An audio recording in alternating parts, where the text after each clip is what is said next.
Hi guys, it's Sam here from Train of Thought, helping to make the world of work less stressful. Before we begin, make sure to hit that subscribe button so you don't miss out on any upcoming videos. Today we're going to be talking about meditation.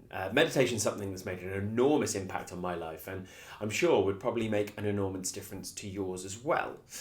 It's something that it's thousands of years old for a start. It's thousands of years old. It's a practice that's been helping people for that long. But I think one of the things that puts people off about meditation is it can feel quite religious in its nature. Now, we often think of people sat cross-legged going and we assume, I think, a lot of the time that the kind of Indian style meditation is the authentic meditation. Obviously, a lot of meditation retreats do take place there, but all kind of religions have some sort of meditative aspect. What is prayer but taking the time out to spend some time with yourself and just enter that kind of really calm, relaxed state? But for me, it's not a religious practice. It might have aspects of being more spiritual, but I think it's for me a way of helping me to find space and calmness so I can understand what's happening to me more. So I've been meditating for about 5 years. I generally use the app Headspace, which is very popular and very famous. It's part of, I guess, the practice of repackaging meditation as mindfulness, as something a bit more secular, a bit less religious. And Headspace obviously is something that's given out in a lot of workplaces now as a way to try and control stress levels, because the evidence is there that meditation can really help with stress. It really helps reduce stress levels. It helps people feel like they've got the space from stress and can help them feel calmer when everything's kind of going a bit nuts. And it works. It works for a lot of people. If you're ever having a panic attack, you're asked to kind of focus on your breathing. And that's what meditation really is. It's taking the time to sit just with your breathing and try and see your thoughts and feelings for what they are. So rather than getting kind of caught up in the dialogue of trying to analyze everything, explain everything, be angry at people, be frustrated at people, be angry at yourself, all these toxic thoughts and toxic feelings, it's taking the time to try and see them for what they are. I started meditating, about 5 years ago. And at the time, I was in a relationship that wasn't going well. I was in my period of a lot of stress at work. And what I was actually doing at the time was I was reading about what's called relationship theory, how we interact in relationships. And a lot of that resonated with me and felt very pertinent to me. And I kind of saw myself in this stuff. And as part of the what do you do about it, mindfulness was there, and I'd never heard of it before, which I think again gives us an idea of how recent the kind of rise in mindfulness is. So I looked it up and I found a meditation practice, a mindfulness school, and I think I paid something like £50 for an initial package. And the first exercise I did, I remember quite vividly, because I was lying down on the floor in my flat, my kind of shared house in Brixton in London, and I did this 20-minute meditation. And I felt quite sleepy. I felt quite calm, but I didn't really notice. I got up and I was like, oh, that was 20 minutes being sat on the floor. Interesting.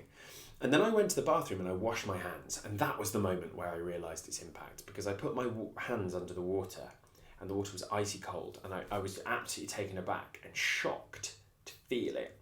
What I realised was I'd been so in my own head for such a long time that I hadn't felt the water when I'd washed my hands. Like, I'd been washing my hands without really, I was so in my own head, I was just kind of like a robot just going through the motions.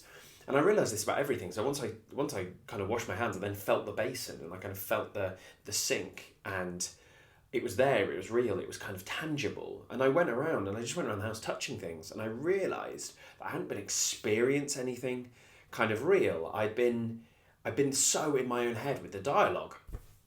So I was like, this obviously helps. I should do more of this. So I started doing it. And what it did was give me enough space from the anxiety and stress, like just enough that I could start to see where I was helping fuel it, I guess where I was causing it, but also suddenly some ways out. And that began a real journey for me. And the career and profession I've ended up with, and my capabilities with dealing with stress that I've ended up with, I trace back to that moment. I think if I hadn't found that space and suddenly had this realization that I was so in my own head, I'm fairly sure I never would have got here. I've done it pretty much ever since, and there's periods where it's frustrating, there's periods where it doesn't feel like it's working, but it always does a little bit, because even the realization that it's not working is a realization that I am too much in my head. So the experience of it is in itself representative of how my brain is. So it's got enormous value. I think there's a perception that you need to be able to do it right, which I find really difficult, and I think a lot of people feel difficult.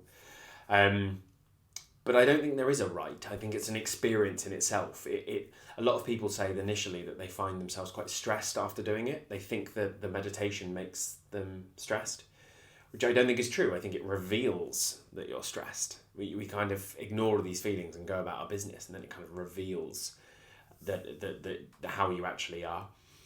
I think too that some people do meditation, and I've really fallen into this camp. Do meditation and wish afterwards that you feel really calm and non-stressed and your head is clear.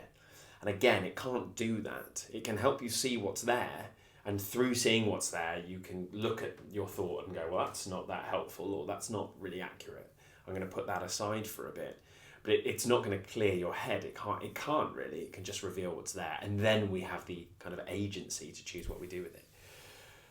But it's an amazing thing to do. And I think one of the best ways we can approach it is we're going to take 10 minutes to try and see things as they are. And then I'm going to take that awareness into my day life. I'm going to walk around and see how my emotions, my thoughts are actually changing my reality, changing the way I interact with people and the way I interact with the world.